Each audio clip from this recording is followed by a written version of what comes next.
আসসালামু আলাইকুম। আমার একটি পার্সেল এসেছে।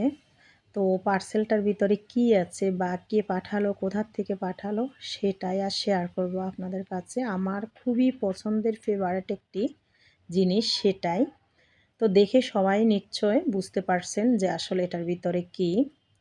এটা হলো মাসকালার ডালের বড়ি। শীতের সময় তো এটা খেতে অসাধারণ, সবজির সাথে ফুলকপি, বেগুন বা শিম বিশেষ করে সবসময় খেতে মজা।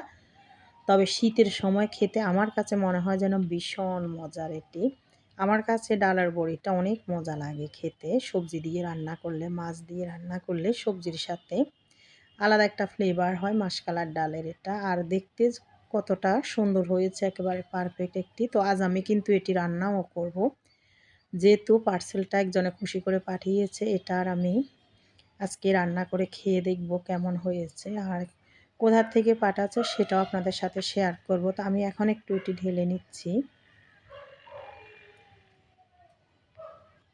এই তো একেবারে পারফেক্ট। তো আজ আমি এটি রান্না করেছিলাম সিম দিয়ে, মাছ দিয়ে, এই যে টমেটো দিয়ে, আলু দিয়ে, পাঁচমিশালি একটু সবজি দিয়ে। কালারটা দেখুন মাশাআল্লাহ কতটা লোভনীয় হয়েছে। আমার কাছে ডালের বড়িটা রান্না করলে তো অন্য কিছু আর খেতে ভালোই লাগে না। কয়েকটি ডালের বড়ি আমি এমনিই খালিও খেয়ে নিই, অনেক মজা লাগে। আর আমি যেখানে থাকি সিলেটে, এখানে কিন্তু এই ডালের বড়িটা অনেকেই খেতে জানে না বা এটা নাইও এখানে। কিছু মানুষ হয়তো খায় আমি জানি না, কিন্তু আমি স্বপ্ন থেকে যে বাজার করি সবসময় এখানে কিন্তু পাই না সচরাচর। আর এখন আমি এটি রান্না করে নিয়েছিলাম। দেখুন কতটা সফট হয়েছে একেবারে। আর এটার যে একটা ফ্লেভার থাকে সেটাই খেতে ভীষণ ভালো লাগে এই ডালের বড়িটা। এটা যে পেজ থেকে আমার জন্য পাঠানো হয়েছে আপনারা কিন্তু নিতে পারেন। এটি কিন্তু নূর বাজার, ওনাদের পেজের নাম হলো নূর বাজার। ওখান থেকে আপনারা কিন্তু এটি নিতে পারেন। দামও একেবারে রিজনেবল প্রাইজের ভিতরে, আর খেতে কিন্তু অসাধারণ, একেবারেই গলে যায়। আর ফ্লেভারও খুবই সুন্দর, এই যে অসাধারণ খেতে। শীতের সময় মাসকালার ডালের বড়ি না খেলে তো একেবারেই পুরাপুরি মিস করে ফেলবেন। আমার পছন্দের একটি খাবার কিন্তু এটি। আগেও আমি বলেছি, এখনও বলতেছি, খুবই মজার। এই যে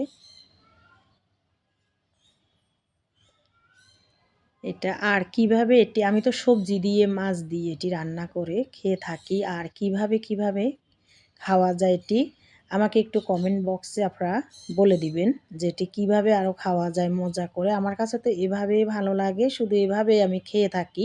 আর কোনভাবে রেসিপি করলে এটি খেতে ভালো লাগবে কমেন্ট বক্সে আমাকে লিখে জানাবেন প্লিজ। যেহেতু আমার পছন্দের একটি খাবার, আমি কিন্তু সবজি আর মাছ দিয়ে রান্না করে খেয়ে থাকি। তো ভিউয়ার্স, ভিডিওটি ভালো লাগলে ইউটিউব চ্যানেলটি সাবস্ক্রাইব করে দিবেন, ফেসবুক পেজটি ফলো দিয়ে দিবেন। আল্লাহ হাফেজ, আসসালামু আলাইকুম।